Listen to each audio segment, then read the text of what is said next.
In today's video, I will walk you through how to move a text box in Power BI. Want to get most out of this tutorial?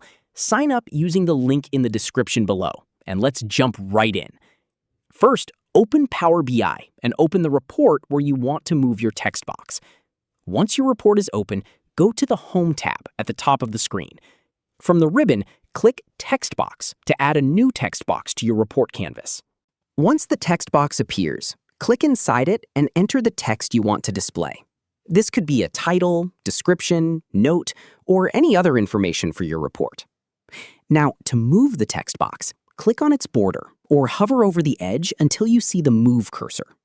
Then click and hold your mouse button and drag the text box to the position you want. You can place it anywhere on the report canvas. For example, you can move it above a chart to create a heading, or position it beside a visual to provide additional information. If the text box is too small or the text doesn't fit properly, you can also resize it. Simply drag the edges or corners of the text box until the content fits comfortably. Take a moment to position and resize the text box so that it looks clean and organized with the rest of your report. And that's how to move a text box in Power BI. Click the link on the description below. Thank you for watching the video.